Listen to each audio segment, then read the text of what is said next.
alamin wa bihi nasta'in wa ala umuri dunya waddin. Wassalatu wassalamu ala asrofil anbiya'i wal mursalin sayyidina wa maulana Muhammadin. Amma ba'du. Pertama-tama marilah kita panjatkan puja dan puji syukur atas kehadirat Allah Subhanahu wa taala yang telah memberikan rahmat dan hidayahnya sehingga pada siang hari ini kita semua dapat berkumpul di ruangan yang hangat ini. Sholawat serta salam kita curahkan kepada junjungan kita Nabi Agung Muhammad SAW yang selalu kita nantikan syafaatnya di yaumul qiyamah. Amin.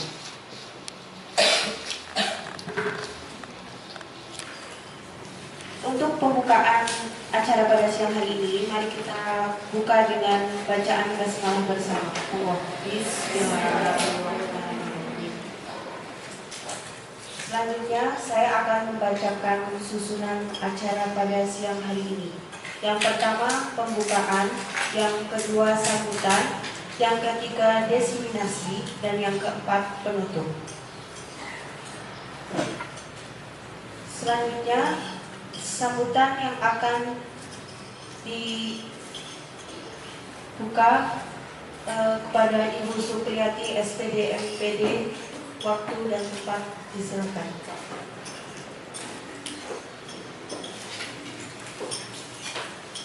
Ya, terima kasih. Assalamualaikum warahmatullahi wabarakatuh. Alhamdulillahilladzi anzala al-Qur'ana bi lisani Arabiyyin. Asyhadu an la ilaha illallah wahdahu la syarika lah. Wa asyhadu anna Muhammadan abduhu wa rasuluhu rahmatan lil alamin. Amma ba'du. Bapak Ibu guru serta karyawan yang saya hormati, wabil khusus Pak Farlian yang mendiseminasikan aktivitasnya, dan Bu Nani yang kebetulan bersamaan. Puji syukur kepada Allah Subhanahu wa taala. Alhamdulillah pada hari ini kita semua bisa berkumpul di ruang ini, ikut menyaksikan, ikut mendengarkan, ikut berbagi praktek baik, ikut berbagi ilmu, pengalaman, dan apa yang sudah didapatkan dari teman kita Bu Nani di paket modul 1, dan di pamungkas ini modul 1.4 budaya positif. Mudah-mudahan apa yang akan disampaikan nanti membawa kepada kita juga terkait dengan apa yang akan disampaikan. Semua itu adalah nikmat dari Allah Subhanahu wa taala. Mudah-mudahan ilmu kita bertambah, bisa menerapkan di anak didik kita, kemudian juga kita semua bisa mengerti materi yang disampaikan. Salawat dan salam tercurah pada Nabi kita Muhammad sallallahu alaihi wasallam. Bapak Ibu yang saya hormati, aktivitas pembelajaran di program guru penggerak angkatan ke-10 ini ke-11 sudah memasuki modul 2.1 yang kemarin tanggal 20 baru melaksanakan pretest. Namun di paket modul 1 ada yang harus dilengkapi, yaitu aksi nyata di modul 1.4 yang mana harus berbagi kepada teman baik secara daring ataupun luring. Akan tetapi di sini kebetulan kita warganya banyak. Dan kalaupun daring, kita juga karena kita setiap hari ketemu, anggap saja hari ini juga KKG juga apa sih yang akan disampaikan. Karena nanti yang akan disampaikan adalah terkait banyak hal bagaimana kita menangani segala permasalahan yang ada di kelas. Disadari atau tidak, nanti teori yang akan disampaikan oleh Bu Nani ternyata kita pernah melakukan. Tetapi secara teori, oh ini ya teorinya. Nanti setelah Bu Nani menyampaikan akan tahu apa sih itu segitiga restitusi, apakah hukuman baik atau tidak, apakah reward itu baik atau tidak, nanti akan dipelajari bersama yang akan dilaksanakan secara 60, dilaksanakan dalam durasi 60 menit. Dan Bapak Ibu, selama ini Bu Nani melaksanakan aktivitas secara daring, yaitu ada dimulai alur merdeka, mulai dari diri. Bu Nani harus membaca, mengeksplor semua materi tentang budaya positif, apa saja nanti disampaikan, kemudian elaborasi pemahaman, eksplorasi konsep dulu, di mana harus membaca, komunikasi dengan CGP lain, saling berbagi pengetahuan, saling mengomentari dan memberikan ide positifnya. Kemudian ruang kolaborasi ada 2 kali. Yang pertama itu diskusi kelompok. Setelah diskusi kelompok membahas, membedah 4 kasus kemarin kejadian yang terbiasa di kelas, tapi di sini disampaikan juga bagaimana mengatasinya, bagaimana keyakinan kelas yang pernah dibuat. Bapak Ibu guru pasti sudah pernah melaksanakan. Kemudian bagaimana mengatasi masalah tanpa masalah. Disinilah nanti belajar adanya budaya positif. Setelah Bu Nani dan teman-teman kolaborasi bersama dalam forum ruang kolaborasi yang disingkat RUKOL, kita biasa berbicaranya RUKOL. RUKOL 1 itu untuk diskusi, kemudian RUKOL 2 untuk presentasi hasil diskusi. Di situ juga masih ditanggapi oleh kelompok lain, ditambah lagi materi atau pembahasan yang kurang, masih revisi lagi baru bisa upload. Setelah itu elaborasi pemahaman yang harus hadir bersama instruktur. Kalau ruang kolaborasi dengan fasilitator yang kita terbiasa 1 kali pertemuan 3 jam. 3 jam kita berbicara melalui tatap maya. Kalau saya kebetulan dapatnya dari Klaten, kalau benarnya alhamdulillah dapat lokal, gitu ya. Kemudian setelah elaborasi pemahaman, kemudian lanjut lagi ke demonstrasi kontekstual, di mana Bu Nani harus mempraktekkan budaya positif di kelasnya sendiri, di video, di upload. Dan sekarang harus masuk YouTube juga. Jadi Bu Nani sudah jadi YouTuber. Selain itu, setelah itu Bu Nani masuk lagi ke koneksi antar materi. Semua materi yang sudah disampaikan harus dikaitkan dari 1.1, 1.2, 1.3, 1.4 sampai refleksinya. Apa yang sudah dilaksanakan, hal baik apa yang akan dilaksanakan, pelajaran apa yang bisa diambil. Ini adalah tahap terakhir aksi nyata. Di aksi nyatalah ini Bu Nani harus mampu memberikan di sini, menggerakkan teman-teman. Kalau Bu Nani tergerak dari hati sudah, kemudian bergerak dengan mendaftar, mengikuti aktivitas. Hari ini menggerakkan komunitas, menggerakkan teman-teman yang lain tentang budaya positif, menyampaikan apa sih ketika ada kejadian di kelas. Apakah kita harus marah? Apakah kita harus memanggil orang berwajib? Apakah kita harus menyalahkan anak-anak atau kita harus introspeksi diri? Bagaimana menyadarkan anak tanpa tersinggung? Nanti akan disampaikan. Jadi ini gambarannya, mengapa sih ada kegiatan seperti ini? Hari inilah kita sedang ditutori, sedang dimentori, sedang diberi materi oleh Bu Nani dan nanti dengan Pak Barlian. Intinya fokus muara dari semua itu adalah pembelajaran yang menyenangkan. Bagaimana siswa itu merdeka, berpihak pada murid. Tidak ada siswa tertekan, tidak ada guru stres. Kita jangan pernah apatis dengan segala macam kurikulum. Tujuan utama orang yang merancang adalah demi kebaikan semua. Kalau kita mampu merancang silahkan, tapi kalau kita tidak mampu ikutilah.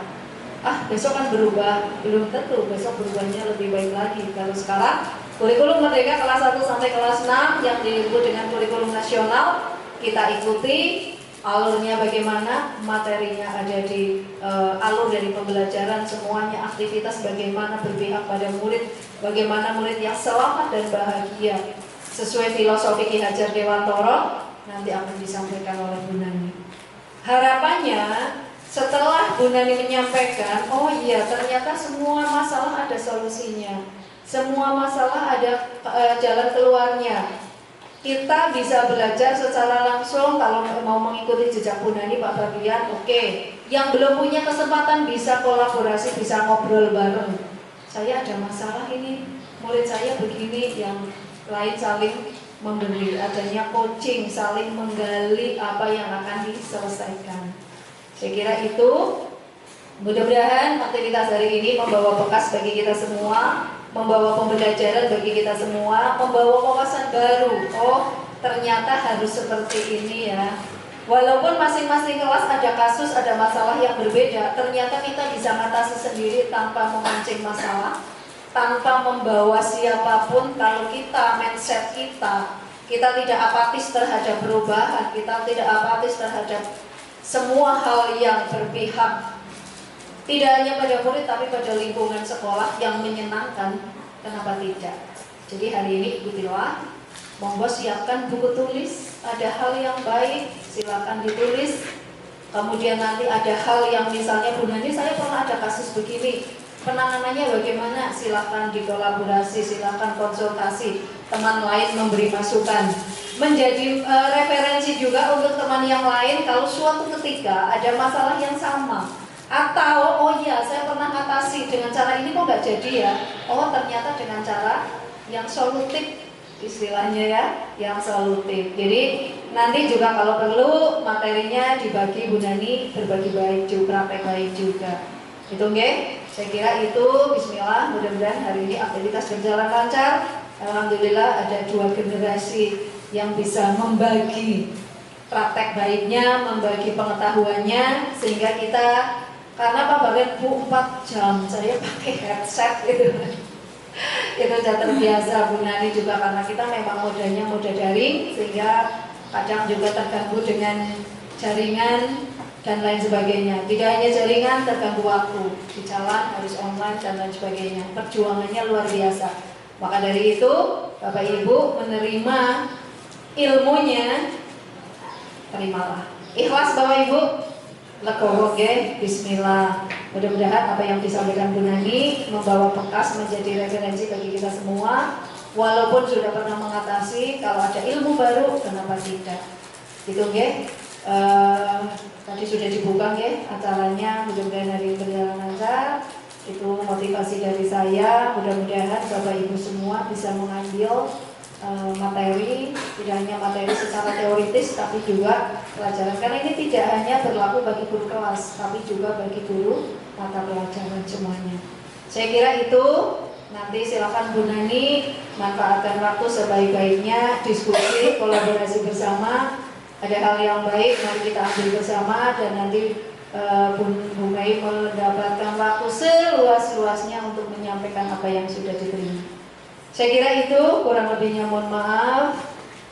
Dan untuk teman-teman semua yang belum bergabung, silakan ikut bergabung. Kita penuhi, kita ikuti aktivitas hari ini. Kurang lebihnya mohon maaf. Billahi taufiq wal hidayah. Assalamualaikum warahmatullahi wabarakatuh.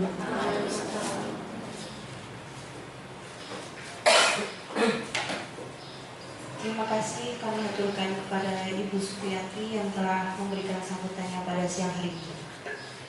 Untuk selanjutnya, desiminasi yang akan dipaparkan oleh Ibu Nani Kurniati SPD. Desiminasi disiplin positif.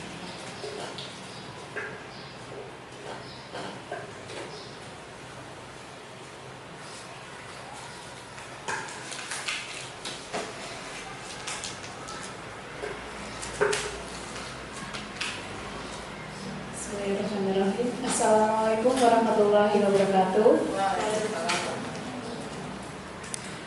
Terima kasih atas waktu yang diberikan kepada saya untuk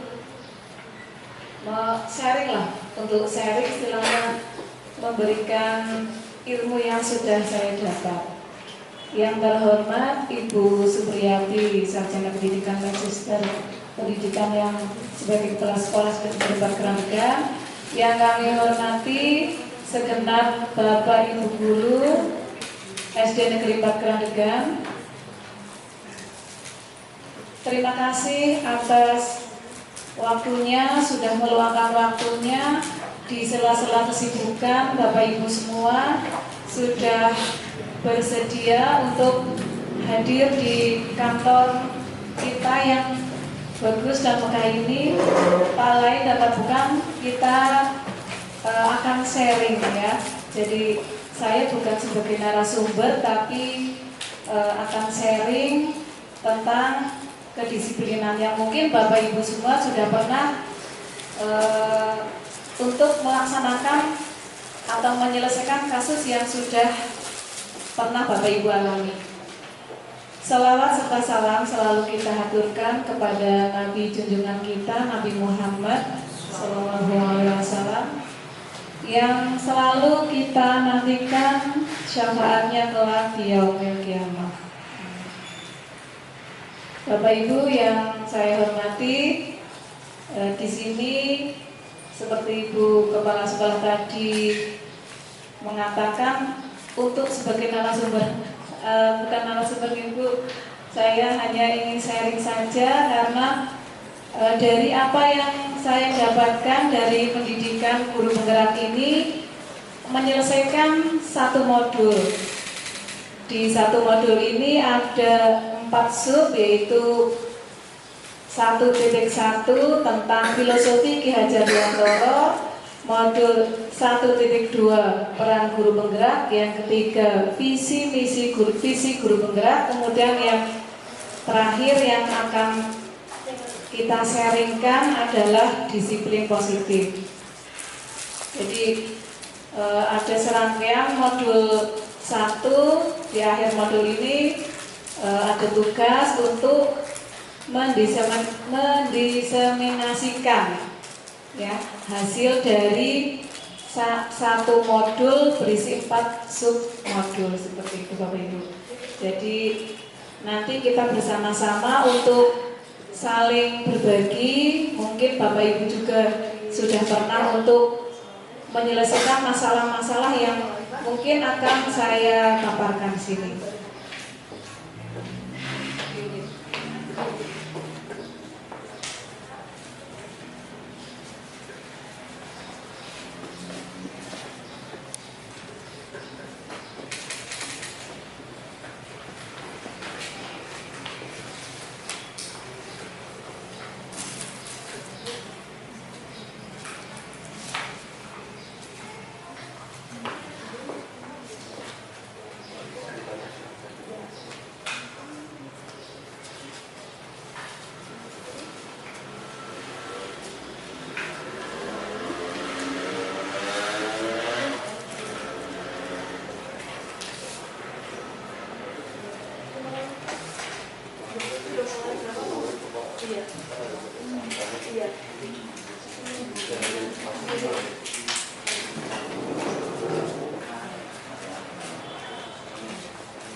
Di sini kita akan sharing tentang apa yang sudah saya dapatkan, dan bukan saya di sini menggurui, tetapi tetap Bapak Ibu semua lebih tahu dan sudah pernah mengalami tentang masalah-masalah tentang kedisiplinan anak-anak. Di sini saya akan memaparkan tentang aksi nyata disiplin positif, yaitu menyebarkan dan menerapkan pengalaman budaya positif. Sebelumnya Bapak Ibu biar agak sedikit sedikit ya semangat. Di sini ada biru, merah dan sebagainya, tapi coba Bapak Ibu biru warnanya kuning, berarti Bapak Ibu menyebutkannya warnanya ya.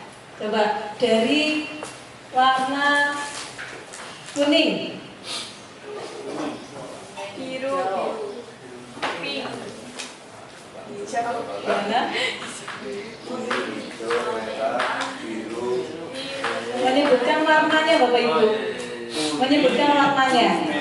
Berarti kalau pas biru berarti Bapak Ibu menyebutkannya kuning, hijau, merah, biru, ungu, hijau, merah, hitam, hijau, kuning, biru. Ya, terima kasih Bapak Ibu. Berarti Bapak Ibu sudah konsentrasi semua. Terima kasih. Nah, di budaya positif ini ada beberapa materi ya Bapak Ibu. Untuk materi yang pertama yaitu perubahan paradigma belajar, materi yang kedua yaitu disiplin positif, kemudian materi yang ketiga kebutuhan dasar manusia, yang keempat motivasi perilaku manusia, yang kelima posisi kontrol restitusi, kemudian keyakinan kelas, dan terakhir kita akan saling sharing tentang segitiga restitusi. Jadi ada beberapa materi yang akan kita sharingkan, kita bersama-sama di sini untuk saling bertukar pendapat atau bertukar apa yang pernah kita alami bersama-sama dalam menangani anak-anak.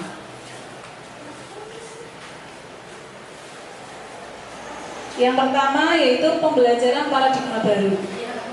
Pembelajaran paradigma baru itu di mana pembelajaran paradigma baru ini dirancang dengan prinsip pembelajaran yang berdiferensial sehingga siswa belajar sesuai dengan kebutuhan dan tahap perkembangan untuk mewujudkan profil pelajar Pancasila.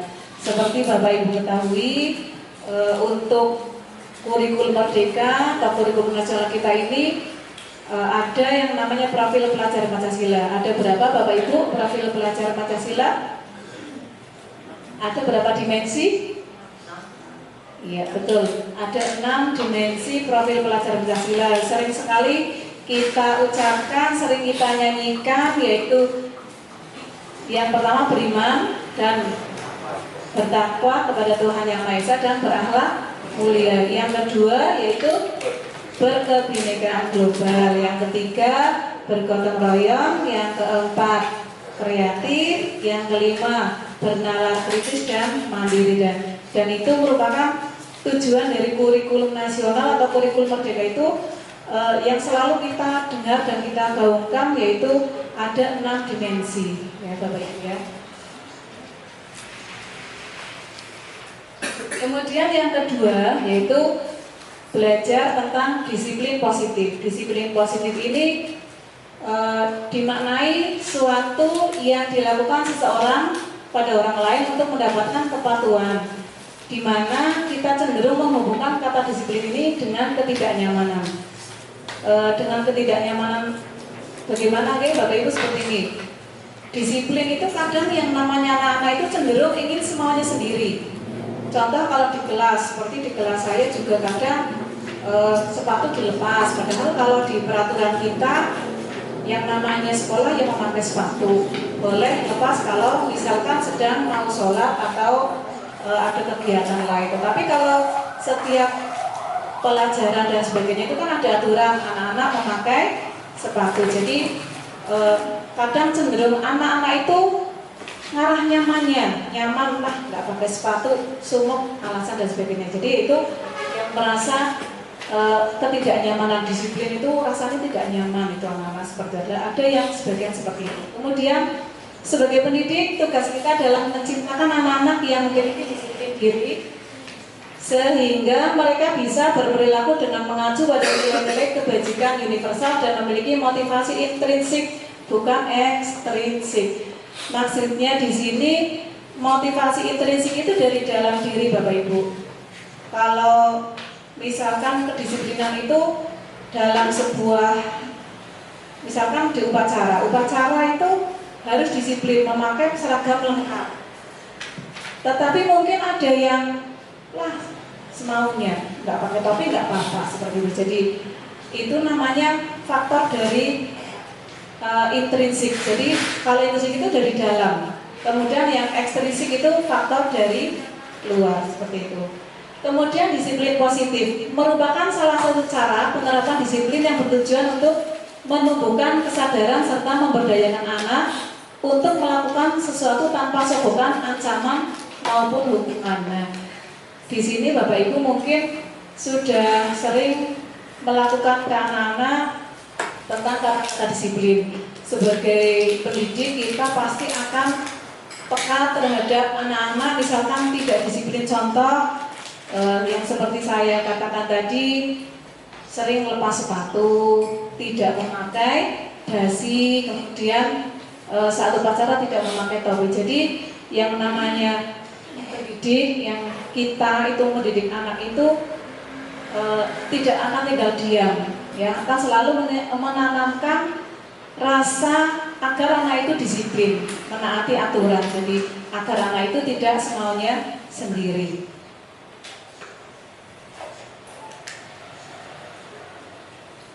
Materi yang ketiga yaitu kebutuhan dasar manusia.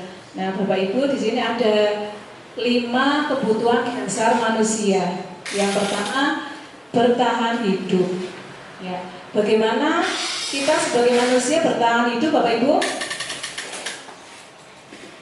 Bagaimana kita bertahan hidup? Makan, betul. Jadi kebutuhan dasar atau kebutuhan pokok manusia yaitu makan, ada sandang, ada pangan, ada papan. Jadi untuk kebutuhan dasar itu adalah sandang, pangan, papan. Jadi tidak lepas dari 3 kebutuhan pokok tersebut. Itu kebutuhan yang sangat mendasar. Kemudian kasih sayang dan diterima. Sering kita menjumpai di kelas, kadang ada anak-anak yang ngelendar-ngelendor merengek kita, ya Pak enggak Bapak Ibu? Iya, jadi itu sebetulnya mama itu sedang membutuhkan kasih sayang, ya. Jadi apakah Bapak Ibu sudah senang jangan sini? Tidak kan, sebagai pendidik kita pasti akan ada apa, kenapa seperti itu. Jadi sebagai pendidik pasti akan peka terhadap anak-anak yang ini selalu ingin mendapatkan kasih sayang, mendapatkan perhatian seperti itu. Jadi tetap kita akan welcome kepada anak-anak. Kemudian penguasa. Nah, di sini kalau yang penguasa ini ada, mungkin di kelas Bapak Ibu ada seolah-olah itu berkuasa. Iya Pak, tidak? Pasti ada salah satu yang merasa berkuasa. Jadi, nah itu, ya jadi itu merupakan kebutuhan dasar. Ingin diakui yang penguasa, saya yang paling kuat.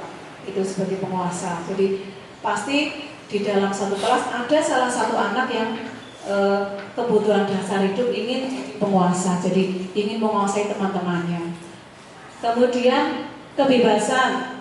Nah, kebebasan di sini bebas dalam arti ingin semuanya sendiri. Tetapi kalau kita sebagai pendidik pasti akan memberi ragu-ragu, tidak akan membiarkan anak-anak itu akan lepas kontrol atau semuanya sendiri di dalam lingkungan sekolah kita. Tetap kita akan selalu memperingati, terus memperhatikan gerak-gerik mereka, apa yang perlu dinasihati dan apa yang tidak perlu dinasihati. Pasti kita akan selalu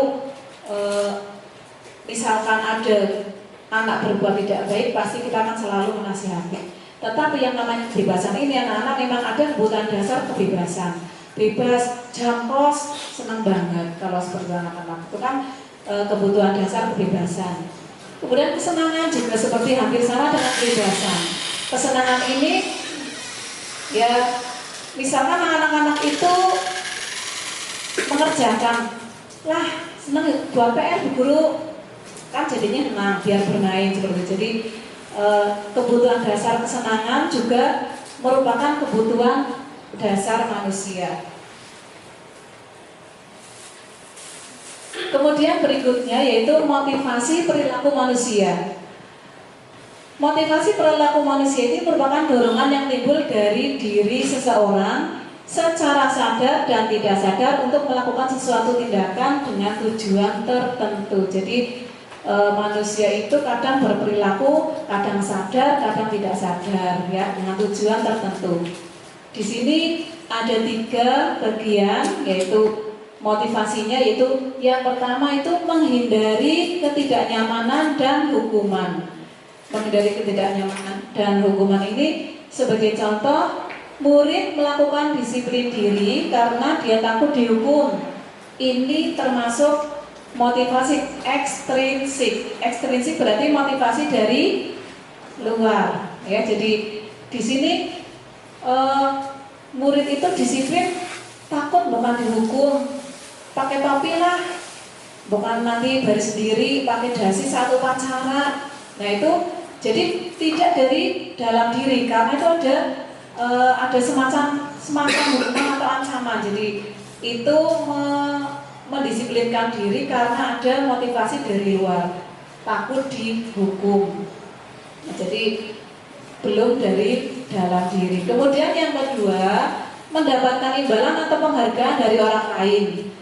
Ya, jadi ada yang kedua motivasi itu mendapatkan imbalan atau penghargaan. Sebagai contoh di sini, Minang melakukan disiplin itu karena ia mendapatkan imbalan dari orang lain. Sebagai contoh, kamu kalau disiplin nanti tak beri hadiah, seperti itu. Jadi itu motivasinya mendapatkan imbalan dari orang lain.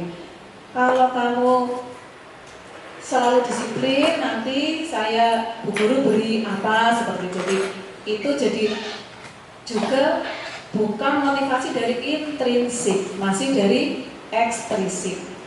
Kemudian yang ketiga itu menghargai nilai-nilai kebijakan diri sendiri. Nah, ini yang paling menurut saya paling bagus, yaitu menghargai nilai-nilai dari diri, ya, dari diri sendiri. Sebagai contoh, murid ketika melakukan disiplin karena sadar akan nilai kebajikan dari dalam dirinya. Jadi ini merupakan motivasi intrinsik. Jadi murid itu sadar, aku mau melakukan ini dari dalam diri karena saya memang kalau misalkan tidak memakai ini kan kurang rapi, ya, dilihat orang juga tidak bagus. Itu dari motivasi dari dalam. Jadi motivasi intrinsik itu motivasi yang paling, menurut saya itu paling bagus karena timbul dari dalam diri anak itu. Kalau yang dari ekstrinsik itu dari luar, masih ada beberapa faktor yang menimbulkan mematuhi aturan.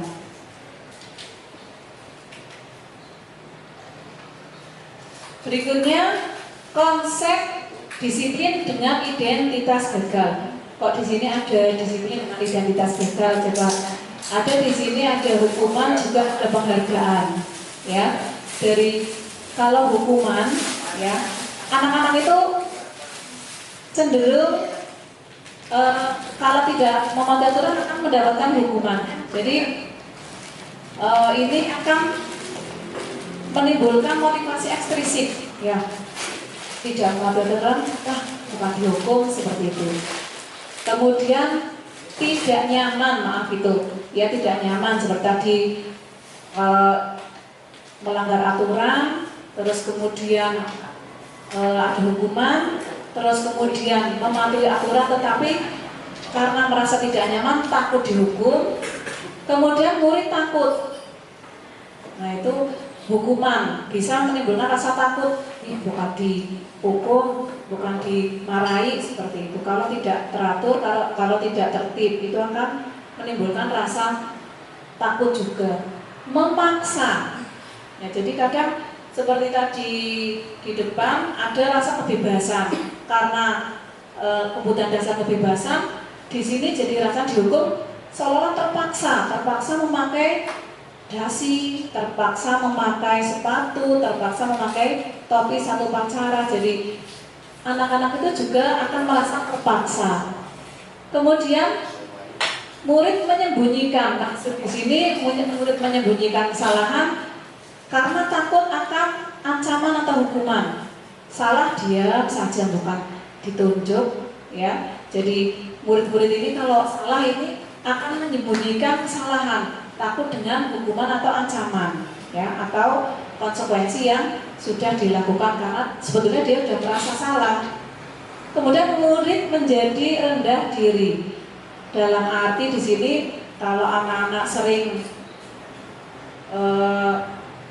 istilahnya melanggar aturan, akan sering dihukum, lama-lama akan rendah diri, ya, akan merasa malu karena sering dihukum, anak-anak merasa malu, lama-lama akan menjadi merasa malu.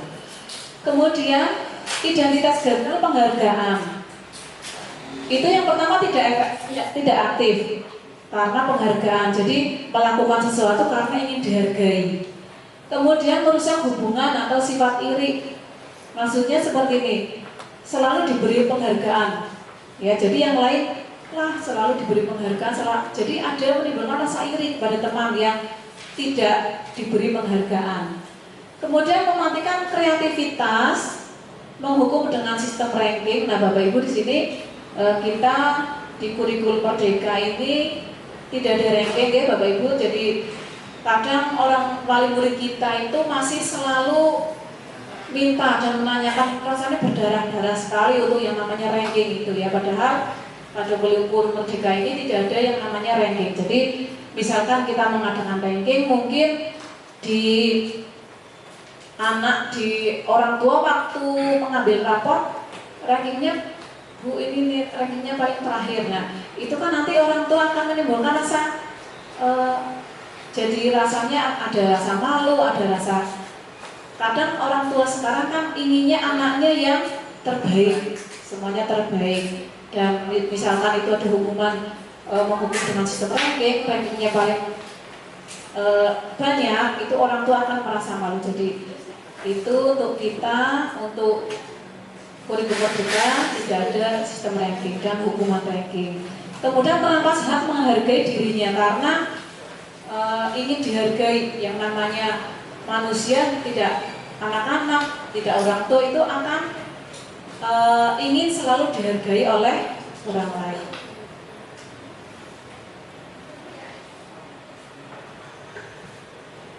Berikutnya yaitu konsep disiplin dengan identitas sukses. Yang tadi untuk identitas gagal, kalau yang sekarang itu identitas sukses.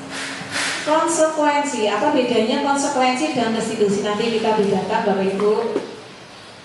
Konsekuensi yaitu penguatan jangka pendek. Konsekuensi itu sebagai contoh seperti ini Bapak Ibu. Di kelas nanti ada seorang anak menumpahkan minum ya, botol minum. Biasanya setelah menumpahkan, bagaimana Bapak Ibu yang menumpahkan? Bertanggung jawab. Biasanya yang menumpahkan itu langsung mencari lap, oke Bapak Ibu. Nah, itu namanya konsekuensi. Konsekuensi apa yang telah dia lakukan, menumpahkan botol minum. Jadi dia otomatis langsung akan mencari lap atau pel untuk mengelap air yang tumpah tadi, yang walaupun dia tidak sengaja, tetapi sebagai respon ya, itu langsung dia akan mencari lap untuk mengelap yang tadi sudah ditumpahkan. Kemudian perlu monitoring berkelanjutan. Monitoring berkelanjutan ini maksudnya misalkan anak itu sudah pernah melakukan kesalahan, jadi kita tidak loss langsung dibiarkan saja, tetap kita mengawasi bagaimana anak itu bergerak-gerik selanjutnya, apakah masih mengulangi hal yang sama atau tidak. Jadi kita selalu mengawasi. Jadi apa yang pernah dia lakukan, kesalahan apa yang pernah dilakukan akan diulang apa tidak. Kemudian stimulus atau respon, seperti tadi yang menumpahkan botol minum. Jadi kita sebagai guru langsung tidak akan ayo langsung dilap, enggak seperti itu. Biasanya anak-anak yang menumpahkan itu akan langsung bergegas ya mencari lap. Jadi itu respon ya, itu stimulus. Jadi apa namanya, konsekuensi apa yang telah dia lakukan. Kemudian murid menghormati peraturan. Jadi seperti Bapak Ibu mungkin sudah membuat untuk peraturan atau keyakinan kelas itu sudah dibuat. Nah, otomatis anak itu akan bertanggung jawab atas apa yang telah dilakukan. Kemudian kehilangan waktu untuk merenungi kesalahan. Maksud di sini kehilangan waktu karena anak itu langsung respon. Ya, nggak langsung berpikir, tapi nggak berpikir bagaimana ini, bagaimana tidak, tapi langsung mencarilah untuk mengelap atau membersihkan ya yang tadi disenggol dari meja itu konsekuensi. Jadi konsekuensi ini timbul karena dia telah melakukan kesalahan, ya itu namanya konsekuensi. Kemudian kalau restitusi di sini murid bertanggung jawab untuk perilakunya. Nah, restitusi ini lebih halus bahasanya. Jadi murid itu akan bertanggung jawab untuk perilakunya. Jadi setelah kami mengumpulkan botol minum sebagai restitusi, yaitu bertanggung jawab. Nah, kalau di konsekuensi tadi langsung merespon mencari lab. Kemudian fokus pada pemecahan masalah jangka panjang. Maksudnya di sini jangka panjang tetap kita sebagai pendidik tetap untuk mengawasi, ya, memonitor anak-anak itu kelakuan atau perbuatan yang sudah dilakukan. Kemudian murid menghormati dirinya dan orang lain. Teori kontrol atau dirinya memegang kontrol, maksudnya jadi dia itu akan mengontrol dirinya, ya. Kalau di restitusi ini murid itu akan mengontrol dirinya sendiri, bagaimana dia akan bertindak, apa misalnya tindakan ini nanti akan akibatnya seperti ini, jadi ada efeknya. Kemudian murid bersemangat memperbaiki kesalahan, ya, dengan restitusi ini nanti akan bersemangat. Jadi kita sebagai pendidik tidak akan menyalahkan kamu yang salah mengumpulkan, itu kan tidak. Jadi bagaimana kita sebagai pendidik mengarahkan untuk siswa itu atau murid itu akan Bapak Ibu, restitusi saya juga terus terang baru dengar untuk yang namanya restitusi ini setelah mengikuti pendidikan guru penggerak ini. Jadi setelah saya belajar juga, jadi restitusi ini ada pengertiannya, yaitu proses menciptakan kondisi bagi murid untuk memperbaiki kesalahan mereka sehingga mereka bisa kembali pada kelompok mereka, sehingga mereka bisa kembali dengan karakter yang lebih kuat. Jadi itu menurut Gresham, ya Bu. Jadi itu pengertian restitusi. Kemudian ciri-ciri restitusi. Restitusi itu ada, yang pertama bukan untuk menebus kesalahan, namun belajar dari kesalahan. Jadi sering anak-anak kita itu bersalah, tapi kita tidak boleh menyalahkan anak-anak. Yang namanya dengan restitusi itu memancing anak untuk bertanggung jawab atas apa yang dilakukan. Kemudian memperbaiki hubungan. Terus tawaran bukan paksaan. Maksudnya seperti ini, tawaran bukan paksaan dalam arti kita menawarkan dengan anak-anak itu melakukan sebuah kesalahan, kita tidak menunjuk kamu salah, tetapi kita bertanya, apa yang kamu lakukan itu benar atau salah? Kalau salah, apa yang akan kamu lakukan selanjutnya? Jadi kita menawarkan, bukan menunjuk atau menyalahkan anak-anak. Restitusi menuntun untuk melihat ke dalam diri. Restitusi mencari kebutuhan dasar yang mendasari tindakan. Jadi pokoknya dalam restitusi ini kalau kita terapkan sebetulnya sangat bagus, ya. Mungkin Bapak Ibu juga sebetulnya sudah menerapkan, tapi cuma secara teorinya seperti ini. Restitusi diri adalah cara yang paling baik. Restitusi fokus pada karakter bukan tindakan. Jadi kita di profil pelajar Pancasila juga menekankan karakter, ya Bapak Ibu, bukan hanya tindakan kita ke anak, pembelajaran kita yang sangat bagus, tetapi tetap kita untuk tujuan pada perubahan karakter anak-anak, yaitu ada 6 dimensi untuk karakter peserta didik. Restitusi fokus pada solusi.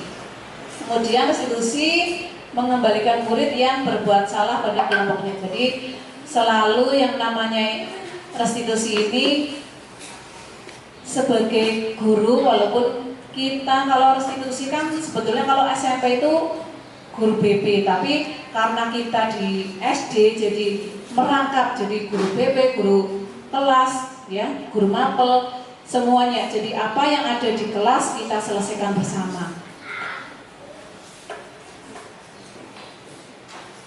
Perbedaan di sini ada contoh seorang siswa tidak mengerjakan PR. Kita bedakan antara hukuman, konsekuensi, dan restitusi. Di sini contohnya tidak mengerjakan PR. Kalau hukuman, guru menghukum siswa tersebut hormat bendera 10 menit. Guru marah dan murid menjadi takut. Nah, itu namanya hukuman Bapak Ibu. Jadi tidak mengerjakan PR, lari atau hormat bendera 10 menit. Tapi kalau sekarang sudah tidak ada ya yang seperti itu Bapak Ibu ya. Karena nanti kalau seperti itu nanti hubungannya dengan HAM. Nah, itu kalau zaman dulu waktu saya masih kecil masih ada yang berdiri satu kaki dan sebagainya itu. Kalau sekarang mungkin sudah tidak ada. Konsekuensi, ya kalau tidak mengerjakan konsekuensinya apa? Guru memberikan konsekuensi untuk mengerjakan PR-nya saat istirahat atau mengerjakan sebanyak 3 kali lipat. Guru tegaskan siswa menghormati peraturan. Jadi itu konsekuensi. Jadi tidak mengerjakan PR nanti kamu mengerjakan nanti setelah istirahat seperti itu. Jadi itu konsekuensi atas tidak mengerjakan PR. Jadi tetap mengerjakan tapi di lain waktu.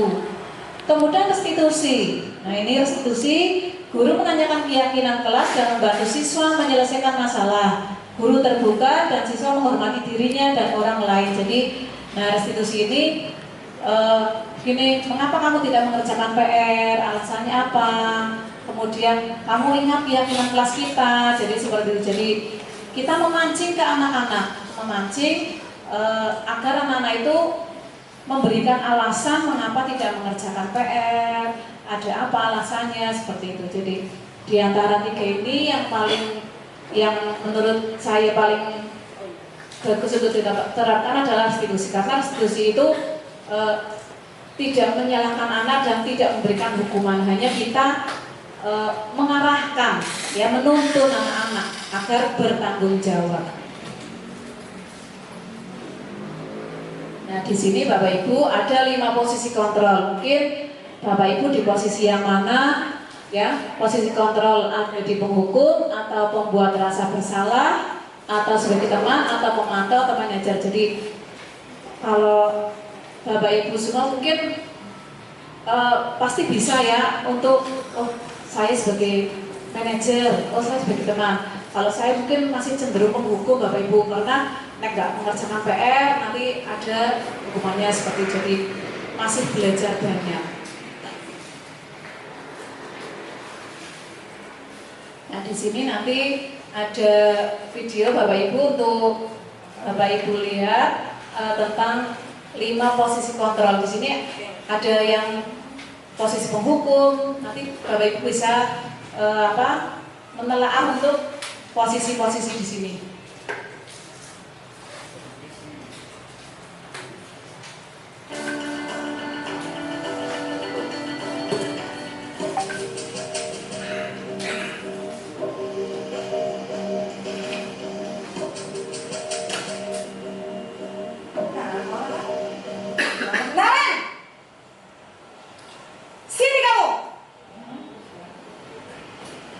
Selamat pagi, Bu. Selalu terlambat. Kamu deh, pasti terlambat. Maaf, Bu. Saya Apa? Apa coba? Alasan kamu apa lagi? Kapan sih kamu tidak terlambat? Malas sekali ya kamu jadi anak. saya Dasar pemalas. Gak kapok-kapok sih kamu. Sudah berapa kali terlambat? Sana, kamu keliling lapangan basket 2 kali. kenapa saya harus keliling lapangan basket, Bu? Kenapa? Kamu melawan ibu. Berani-beraninya jawab. Sudah terlambat, masih berani jawab pula. Sekarang, keliling lapangan basket 5 kali sekalian. Biar kapok. Cepat. Pergi sana ke lapangan basket.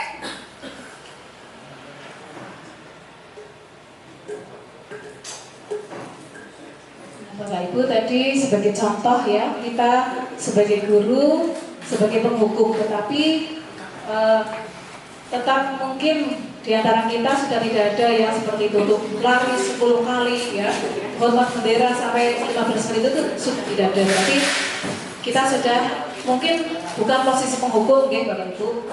Selanjutnya nih posisi penghukum itu menghardik ya, menghardik itu nuduh, yang nuduh anak-anak, menunjuk, membentak. Nah sekarang dengan adanya HAM nggak mungkin kita akan membentak-bentak anak, ya. Terus yang berupa hukuman verbal atau fisik. Nah, tetapi untuk zaman sekarang itu saya yakin sudah tidak ada.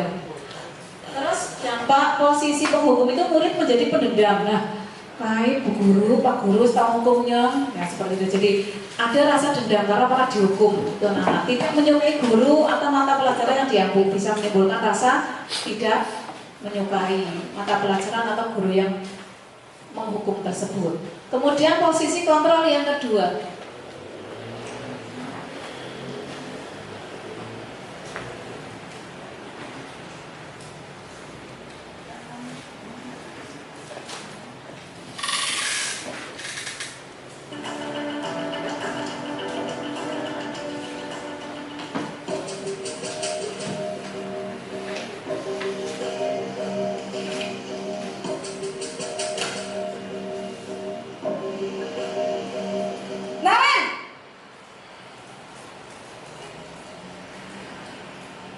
Selamat pagi, Bu.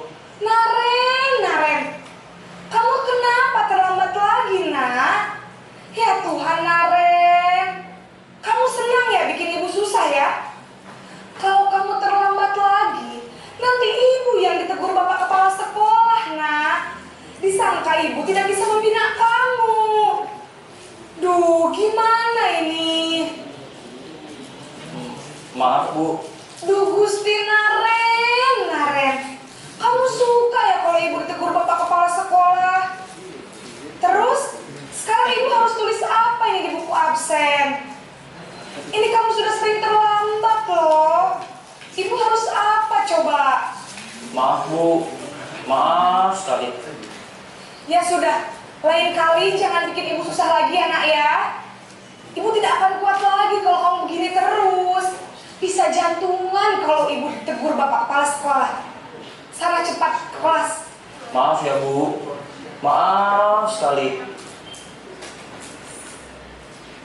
Hampir sama ya Bapak Ibu untuk videonya, tapi bedanya kalau yang pertama sebagai penghukum suaranya lebih keras. Nah ini suaranya sudah agak pelan sedikit. Itu sebagai penghukum rasa bersalah. Pembuat rasa bersalah ini suara cenderung melembut. Ya tadi kan melembut tenang, namun kata-katanya menyalahkan. Jadi nanti anak-anak merasa selalu disalahkan. Guru menyatakan hal-hal yang merasa kesalahan ada pada murid yang membuat guru menderita. Jadi nanti kalau seperti itu terus saya dimarahi seperti itu. Jadi memberikan rasa bersalah kepada murid. Dampaknya apa? Membuat murid merasa bersalah, itu identitas gagal, rendah diri dan menarik diri dari lingkungan, itu pembuat rasa bersalah. Kemudian yang ketiga,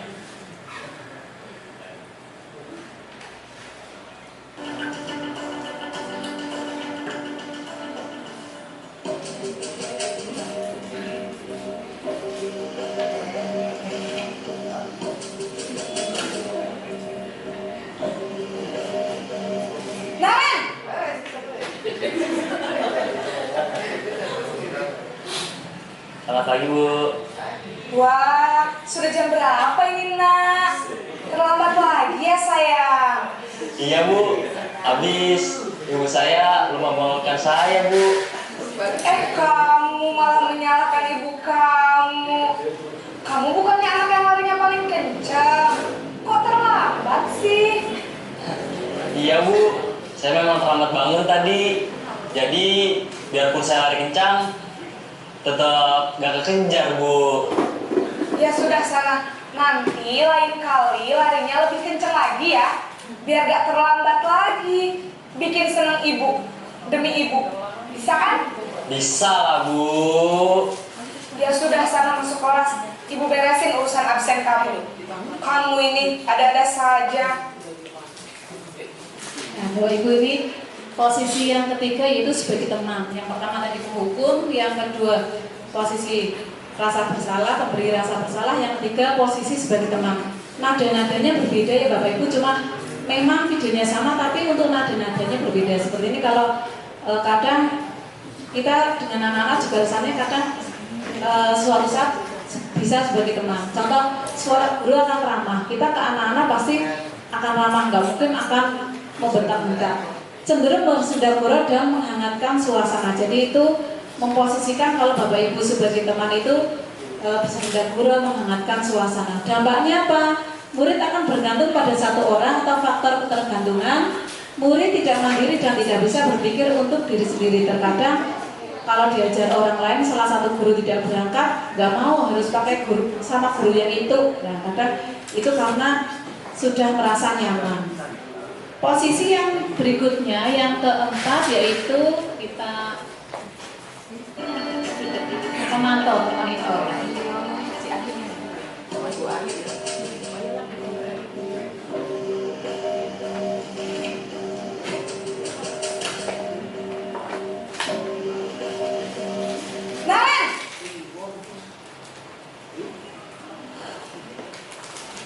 Selamat pagi, Bu.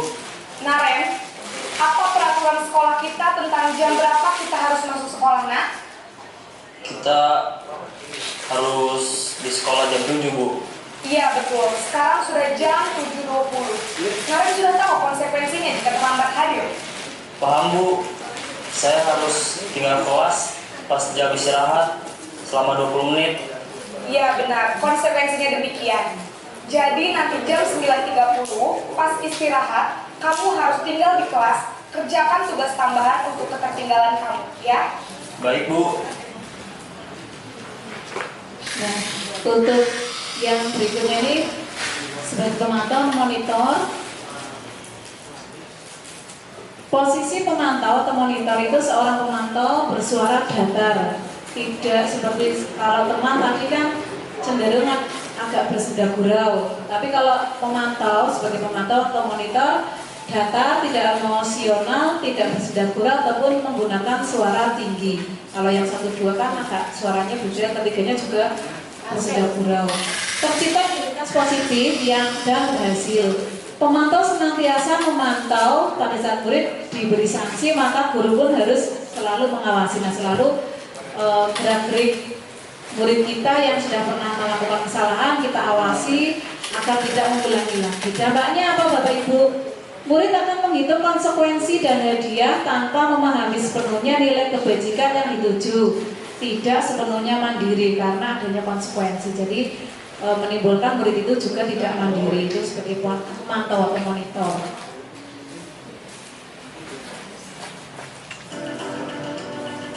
Ini yang terakhir, Bapak Ibu, untuk posisi kita sebagai guru.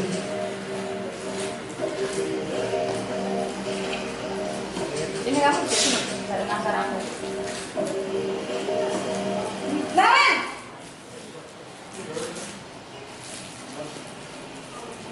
Selamat pagi, Bu.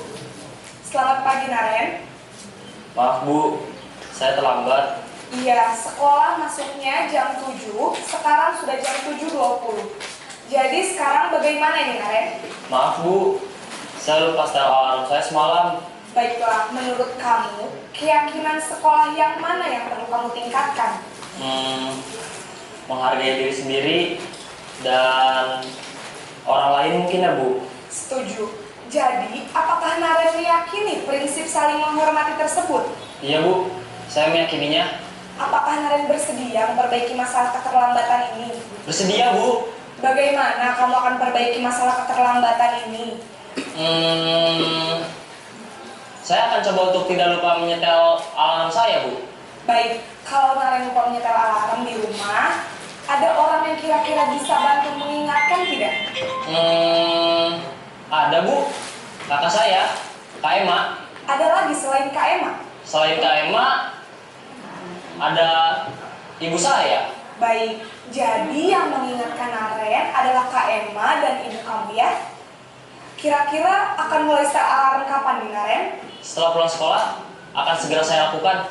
Baik, jadi Naren akan setel alarm untuk bangun besok pagi dan akan diingatkan oleh kakak dan ibunda Naren, ya? Ada lagi yang mungkin perlu dilakukan, Naren? Agar tidak terlambat bangun lagi. Tidak ada, Bu. Baik, Naren. Terima kasih untuk kerjasama kamu. Sekarang kamu perlu kembali ke kelas untuk belajar. Baik, Bu. Terima kasih.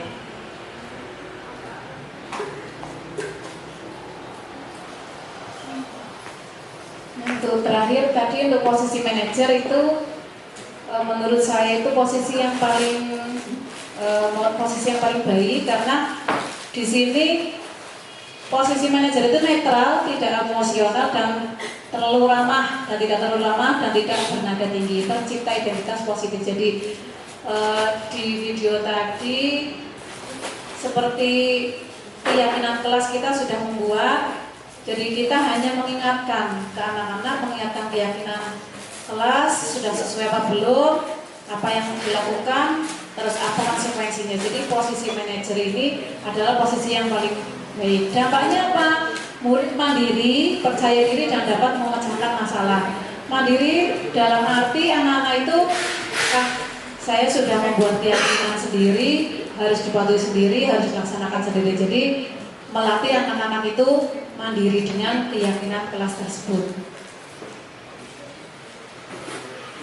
Di posisi manajer, guru dapat menerapkan disiplin positif yang berpihak pada murid yang akan memerdekakan murid, seperti kurikulum merdeka, membuat anak-anak merdeka belajar, tapi tetap pada batasan. Sebagai pendidik, tetap kita akan membatasi, tidak merdeka semaunya sendiri, tetapi memberikan pembelajaran sesuai dengan kebutuhan murid. Tujuan seorang guru yaitu menciptakan murid yang mandiri, merdeka dan bertanggung jawab. Jadi sudah tercantum dalam 6 dimensi tersebut juga. Selanjutnya yaitu keyakinan kelas.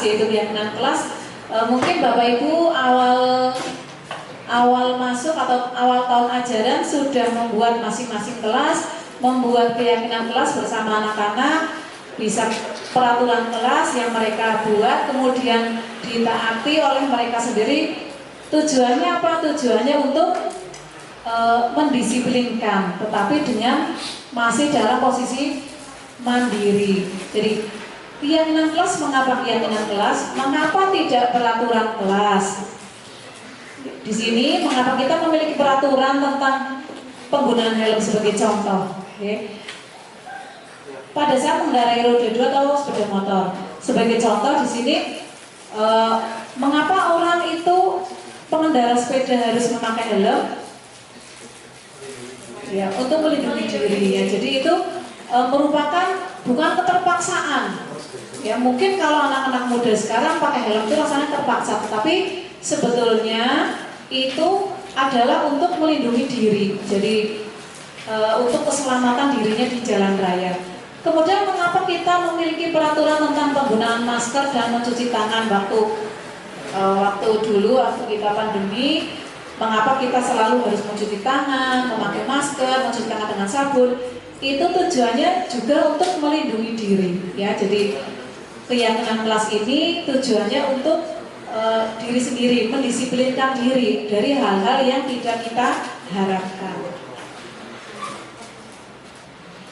Nah, di sini juga ada sedikit gambar.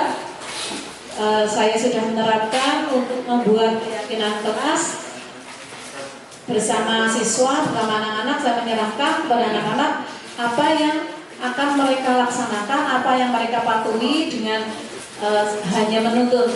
Sebagai guru kita hanya menuntun, hanya mengarahkan saja. Jadi mereka yang memilih peraturannya. Di sini berdiskusi, merumuskan keyakinan, kemudian keyakinan itu mereka tempel di kertas yang sudah saya sediakan. Bagaimana pembentukan keyakinan kelas? Ini ada 6, yaitu lebih abstrak dari peraturan. Lebih abstrak itu lebih nyata kalau keyakinan kelas. Kemudian berupa pernyataan universal, dibuat dalam bentuk positif, sedikit saja agar mudah diingat, sesuai dengan kondisi kelas dan sekolah agar mudah diterapkan. Semua warga kelas atau sekolah dilibatkan dalam membuat. Jadi membuat keyakinan kelas ini semua dilibatkan, semua siswa dilibatkan, karena apa? Mereka akan melaksanakan sendiri, mematuhi sendiri. Jadi di sini sesuai dengan kondisi. Contoh di kelas ada yang menuliskan di kelas saya kemarin tidak membuang sampah sembarangan. Kalau tadi mungkin ada anak yang tidak membuang sampah sembarangan. nanti keyakinannya nilai kebajikannya adalah kebersihan.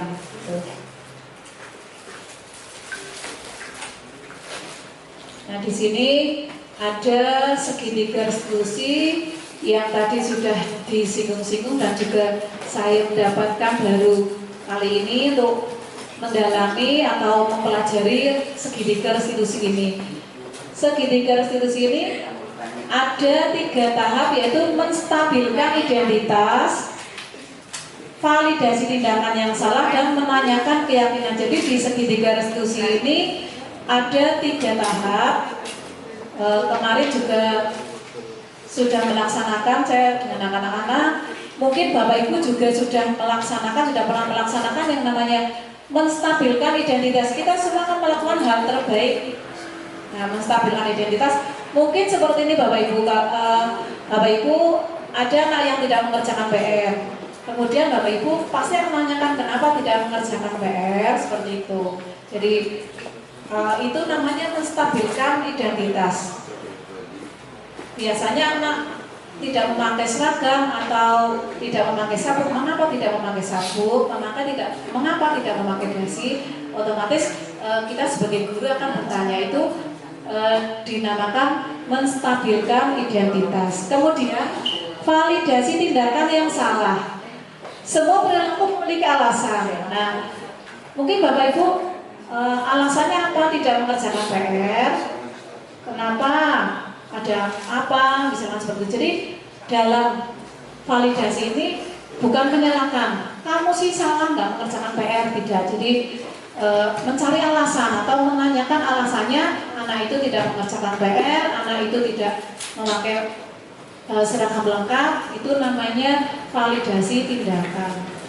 Kemudian menanyakan keyakinan. Apakah kamu ingat keyakinan kelas kita?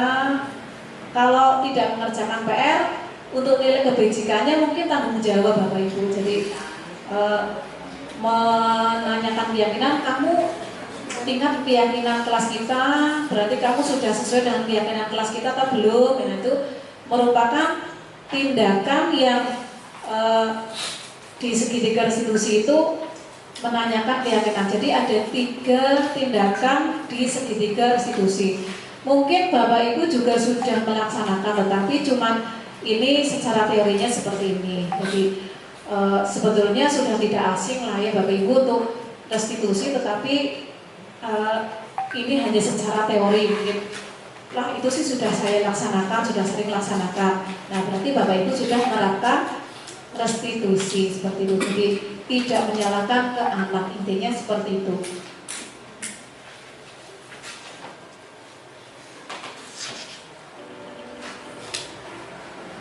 Contoh penerapan segitiga restitusi Bapak Ibu.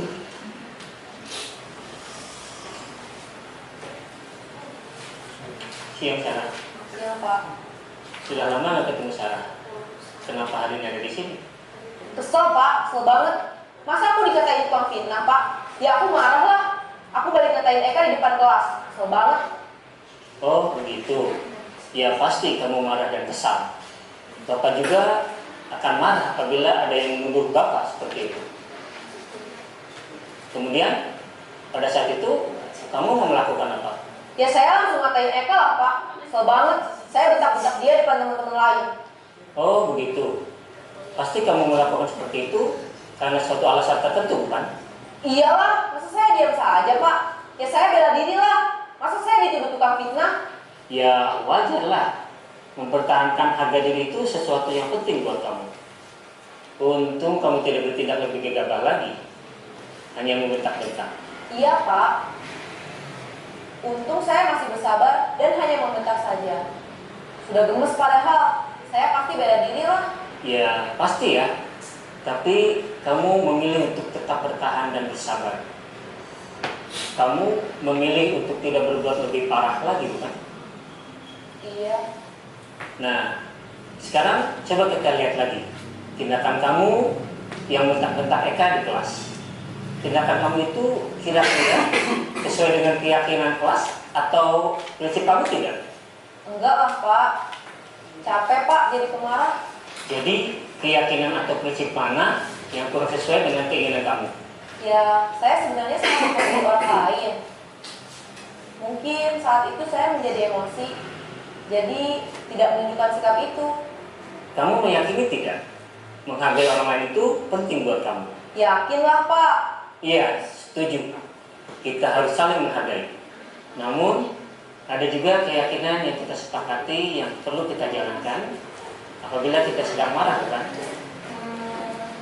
Ya, saya bisa lebih proaktif, mulai dengan diri sendiri. Saya bisa jadi lebih bersabar, lebih waktu jeda untuk berpikir mau apa selanjutnya. Kira-kira kamu bersedia memperbaiki masalah ini tidak? Bersedia Pak. Kalau kamu memperbaiki masalah ini, kamu akan menjadi orang seperti apa? Saya akan menjadi orang yang bertanggung jawab kali ya Pak. Dan senantiasa proaktif. Iya, menurut kamu bagaimana rasanya menjadi orang seperti itu? Ya nyaman lah, bangga bisa bersabar dan menahan diri. Baiklah kalau begitu. Yuk kita pikirkan bagaimana memperbaiki masalah ini.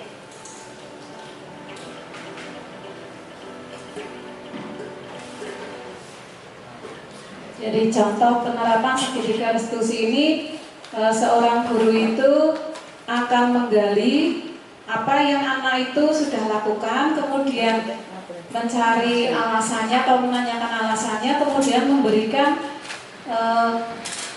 alternatif, atau bisa dikatakan anak itu akan mencari apa konsekuensinya, apa yang telah dia lakukan, kemudian mungkin apa yang alasan apa, kemudian apa yang akan dilakukan untuk kedepannya agar lebih baik lagi.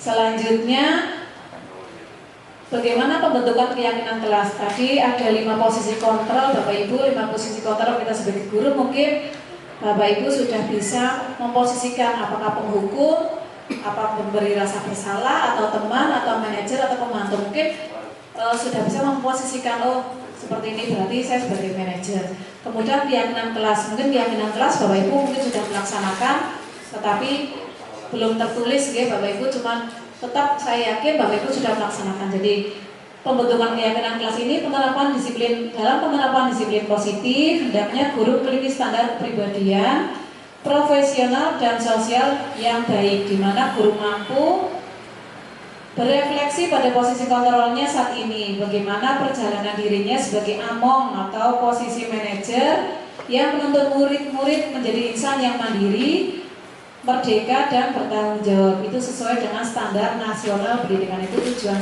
standar nasional pendidikan. Jadi kita sebagai guru pendidik adalah menjadi among ya, menjadi among.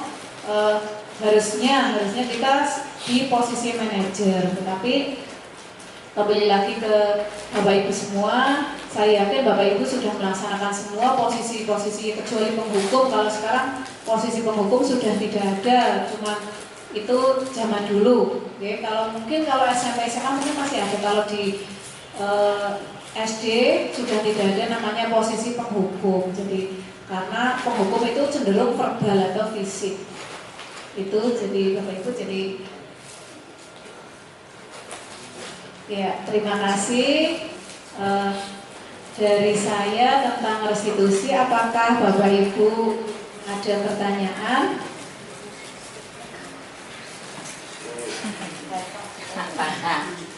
Ya sedikit ya Bu ya.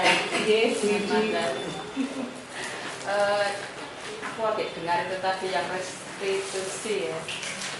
Ketiga, restitusi. Itu kan intinya tidak boleh menyalahkan anak ya Bu. Betul Bu. Tidak boleh menyalahkan anak.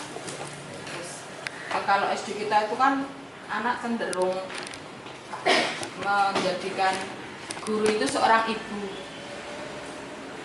Pinginnya itu hubungannya mungkin malah melebihi ibu. Nah, yang ingin saya tanyakan, apakah kita itu juga melayani dalam setiap kesempatan untuk yang diinginkan anak? Artinya hubungan antara murid dan guru itu seperti anak dan orang tua saat di sekolah.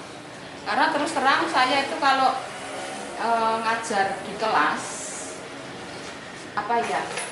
saya pingin anak itu memperhatikan gitu loh, tapi karena kedekatan sehingga kadang mereka cenderung duwe, tidak konsen gitu. Malah kadang ya sing rangkul-rangkul lah, sing apa tadi pinginnya kowe iki mudeng jane apa ora gitu, tapi kan pinginnya ya santai-santai saja lah pokoknya itu. Saya salah apa enggak? Kadang saya udahlah sekarang konsen dulu, ayo perhatikan gitu tadi. Kita tetap ada ya jarak sih ya antara guru dan siswa. Nah itu saya betul apa enggak seperti itu. Pinginnya sih dekat-dekat, tapi dalam suatu waktu yo enggak teke lah. Dah dulu aja.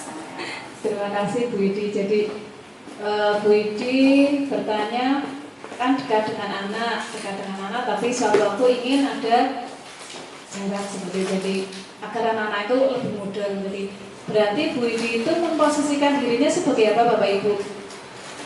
Ada bersilat guru, berarti itu sebagai teman. Jadi memang di sini ada 5 posisi kita sebagai guru, Bu Idi. 5 posisi kita sebagai guru, ada yang sebagai penghukum, ada sebagai pemberi rasa bersalah, ada pemberi teman, kemudian pengontrol, yang terakhir manajer. Tidak salah Bu Idi, cuman berarti posisi Bu Idi saat ini sebagai teman. Mungkin suatu saat Bu Idi juga sebagai manajer. Manajer ini memberikan atau mengarahkan anak-anak. Oke, Bu Idi, tetap kita mengarahkan ke anak, tetap guru itu juga posisinya sebagai manajer. Jadi Bu Idi mungkin posisinya sudah teman juga, manajer juga, pemantau juga. Pemantau dalam arti anak yang pernah melakukan kesalahan akan dipantau terus, akan dipantau lagi apakah akan mengulangi kesalahan itu lagi. Itu Bapak Bu Idi. Jadi tidak salah, tidak ada yang salah. Jadi cuman posisinya berarti itu sebagai teman. Oke.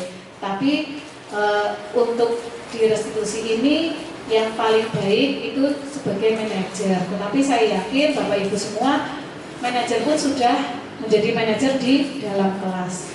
Itu Bu Idi. Ada lagi yang bertanya? Kalau tidak, terima kasih atas waktunya, atas kesediaan Bapak Ibu meluangkan di sela-sela kesibukan untuk berbagi, untuk sharing, untuk apa yang sudah saya dapatkan. Terima kasih sekali dan mohon maaf sekali, masih banyak sekali kekurangan di dalam diri saya karena saya juga masih belajar Bapak Ibu. Jadi sedikit yang saya dapatkan di pendidikan ini. Sekali lagi saya mohon maaf sekali atas apa yang telah saya sampaikan, mungkin malah nambah tidak mudeng apa bingung, jadi saya mohon maaf sekali. Jadi untuk itu saya akhiri. Billahi taufiq wal hidayah. Assalamualaikum warahmatullahi wabarakatuh. Ya, semoga sangat-sangat bermanfaat untuk bagi kita semuanya. Untuk selanjutnya, diseminasi selanjutnya yang akan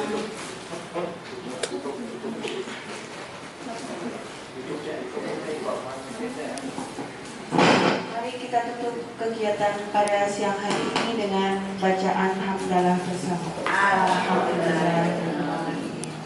Saya selaku pembawa acara